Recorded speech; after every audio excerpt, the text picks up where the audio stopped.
A diferencia del huevo y la gallina, todo parece indicar que el lector fue primero que el escritor,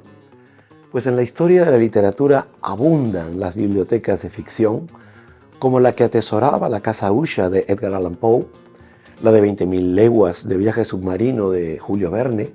la que obnubiló a Madame Bovary de Flaubert, la que Conan Doyle le atribuyó a Sherlock Holmes o la del Nombre de la Rosa de Humberto Eco. En lengua española también tenemos maravillosas bibliotecas imaginarias, como la que fue donosamente examinada en El Quijote. La Biblioteca de Babel de Jorge Luis Borges, la del Mal de Montano de Vilamatas, o la que Roberto Bolaño imaginó para Benno von Archimboldi en 2666. Sin embargo, en la literatura peruana nos encontramos con 3 bibliotecas no solo ficticias, sino además perdidas, destruidas o desconocidas. La primera vez que Mario Vargas Llosa citó al escritor Restif de la Bretonne fue en un artículo de 1966, donde exaltó su vena pornográfica. En 1972, en otro artículo sobre la disidencia creadora, Vargas Llosa volvió sobre el ilustrado francés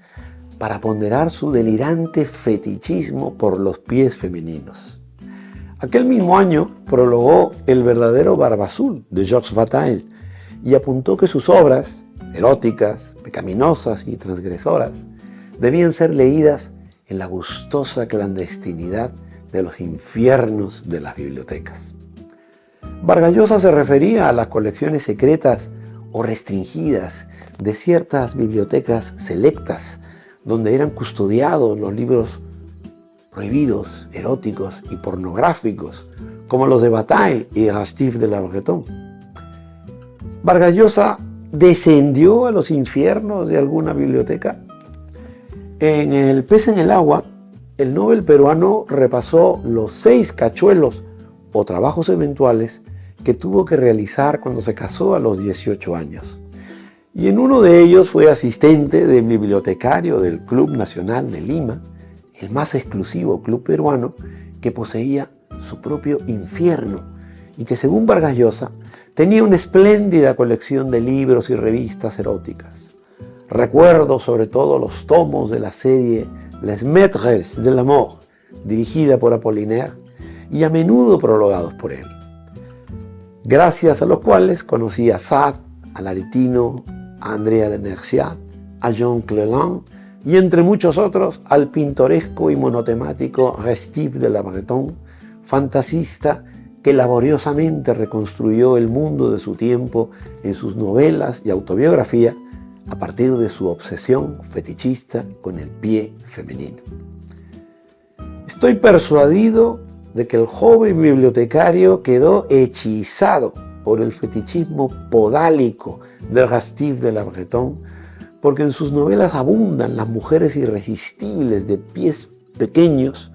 como la Pies Dorados de La ciudad y los perros, o Lucrecia en El elogio de la madrastra, o los homenajes al Restif de la Bretonne, como el que encontramos en un capítulo de los cuadernos de don Rigoberto, titulado Un piececito, y donde leemos cómo don Rigoberto fue a la biblioteca del Club Nacional de Lima para confirmar que su anotación a lápiz de puño y letra permanecía todavía en la ficha bibliográfica. Restif de la Bretonne, 1734-1806. En su novela, Vargas Llosa dejó una huella de realidad, pero los ficheros de la Biblioteca del Club Nacional del Perú atesoran un artefacto documental. En El viejo que leía novelas de amor de Luis Sepúlveda o en San Manuel Bueno Mártir de Miguel de Unamuno, descubrimos qué libros leían fascinados sus personajes,